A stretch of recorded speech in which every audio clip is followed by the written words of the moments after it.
Hello, everybody, and welcome to Week 5 Course Care 1.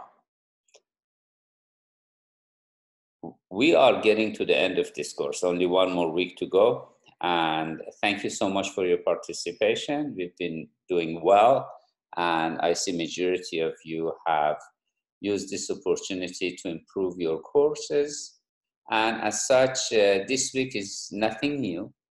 What we're doing is looking into completing and developing further your course instructional guide. And that's why I have already included for you in the resources section. You can go to our resources section, and even though I have emailed this particular guide to you previously, I still have included it here. So if you want to, you can go and take a look at it. This particular guide could be very useful considering the fact that it has what you need to do. I mean, all you have to do is just take a look at the document, see the structure. As a matter of fact, you can use this particular document and just change the dates and the pertinent information as it pertains to your particular course. Some of this information you already have in your introduction to the course. You've done that in week 1. Now, obviously, the particular learning outcome you're covering in a particular week, like on week 1, usually learning outcome 1 would be covered, so it's not a bad idea to say what that learning outcome is, and then what kind of strategy and activities you're planning to use for that particular week. For example, in here, in week 1, for organizational behavior, I ask students to go and take an MBTI test. That way they get an understanding and they sort of create an affinity for getting to know themselves and seeing how personality traits matters when it comes to assigning jobs and what kind of jobs are good for what kind of personality type. Then within the tip for the week, obviously you've read this most likely this document. It's a fairly detailed one, especially for initial week, because like week 1, it's very important for you to leave your self-note as well as others who will be able to read this to say, what is this course about? You know, what would be a great idea? You know, what you should do initially. And then if there are any suggestions that you supposedly have done week 1, it's a good idea to note them down here.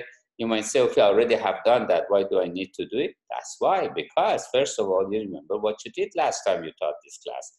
And if a new professor is teaching this class, they can learn from what you've done. That doesn't mean what you create right here will be uploaded to our shell. In reality, it's a practice for you to see how you plan for a course and how action that requires for you to be better prepared for a particular course should be managed. So in reality, as you can see, this is a document that says what you or anyone else for that matter who teaches this class should be cognizant of. That's why, for example, in here, I've written in capital, you could select a few exercises that you think are most beneficial to them. Why? Because we're not in the practice of having students do any exercises. Hence, this is something I thought would be pertinent to what we're doing right now. Again, looking at the number of chapters and the number of pages and how we should at least determine 30 pages that would be within the time limit allowed by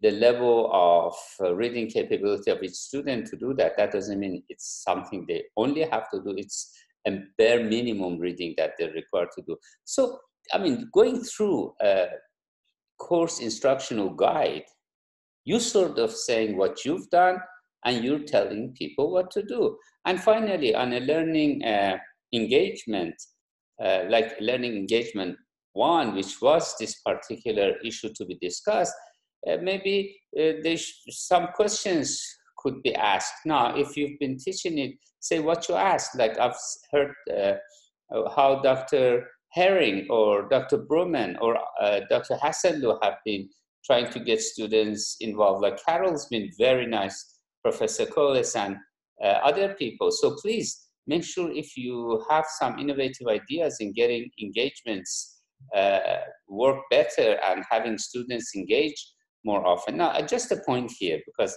it's been brought to my attention that some professors have one particular comment that they feel is essential, and they cut and paste that to every reply. That's not right. That's like plagiarizing from what you've written. You're not supposed to do that. This is not an assembly line that we have people come in, and so you think this particular comment is good and you cut and paste it at the end of every learning engagement. That's not how we do it. Learning engagements have to be engagements. It's not something you prepared before, like a cookie cutter, and you just dump it below someone's comment. I think comments should be specifically about what that particular student has chosen to write down as their engagement. So make sure that we do not cut and paste, or we don't have a cookie cutter approach to this. This is not acceptable. It's not good practice. And students have come to me, as a matter of fact, about a couple of professors saying that, hey, professors are plagiarizing. Why are you so tough on us? Please help us so we don't do that. Again, back to what I was discussing, your idea, I mean, it's not a difficult thing to do. You just have to go and look at what you have to do. If you want to make any changes to anything, if you want to make any changes to your profile, if you want to review it and see what you want to do, you're welcome to do that.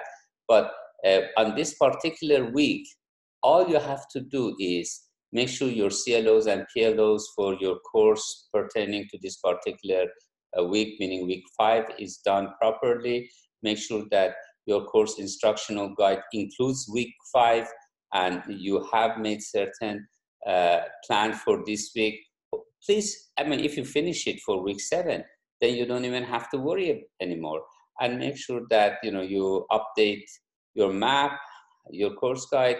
Make sure that you put your introduction to the week. That could be a video of 5 to 7, 10 minutes that you're saying what you want to teach. Obviously, those of you teaching online, I expect you to put more material in there. Let the students see what you have in mind to teach them, and make sure that you do it properly. So mapping should be there. You should have your course instructional guide updated and uploaded, and screenshot. Not a big deal. Just go to your week 5 and take a screenshot. Hopefully that has been helpful. We got only one more week to go. Thank you so much for participating, and looking forward to seeing you soon.